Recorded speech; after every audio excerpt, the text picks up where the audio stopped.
What's up, Canada? If you've ever wondered whether your paycheck actually stacks up against everyone else's, stick around for the next few minutes because I'm about to break down exactly where you stand on the Canadian wage ladder right now, in 2026.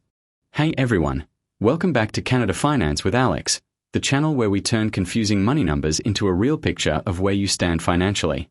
I'm Alex, and today we are doing a full breakdown of Canadian wages, province by province, job by job, age by age, so you can see exactly how your income compares to the rest of the country. Let's start with the big number. As of early 2026, the median full-time hourly wage in Canada sits at $30.50. That means if you're earning more than that, you're already ahead of half the working population. Annualize that over a 40-hour week and you're looking at roughly $63,400 a year before tax, which is the paycheck of a typical full-time Canadian worker. Now here's something a lot of people get confused about.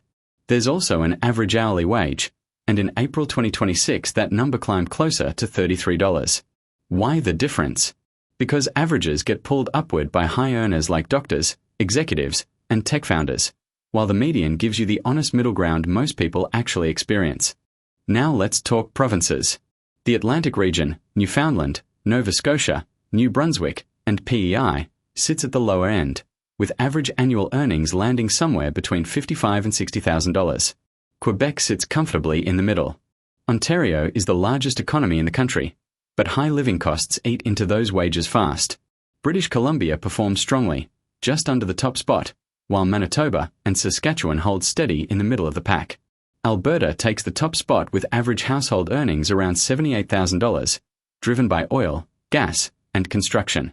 And interestingly, the Northwest Territories and Nunavut actually offer some of the highest wages in the country because of isolation premiums, though the cost of groceries and living up there can be 2 to 3 times higher than in Toronto.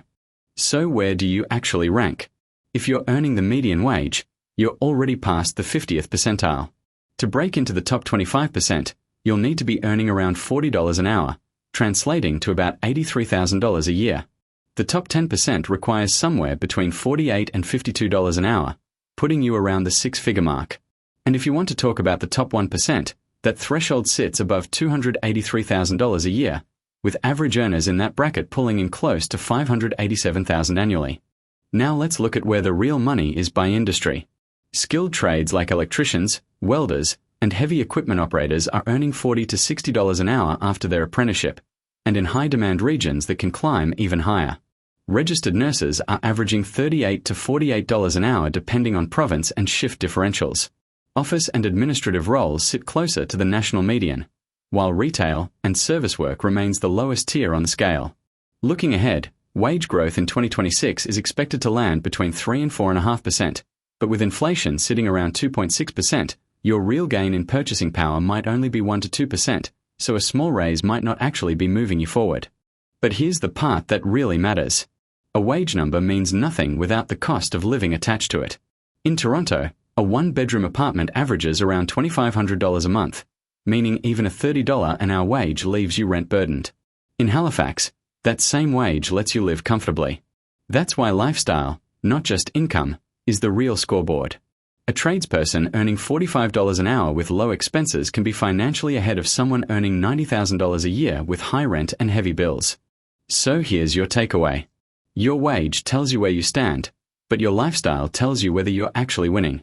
The real question isn't just what you earn, it's what you keep after the bills are paid. That's it for today's breakdown here on Canada Finance with Alex. If this gave you a clearer picture of where you stand, hit that like button, subscribe for more real talk on Canadian money and careers, and drop a comment telling me your province and your hourly wage. I'd love to see where this community actually stands. I'm Alex, and I'll see you in the next one.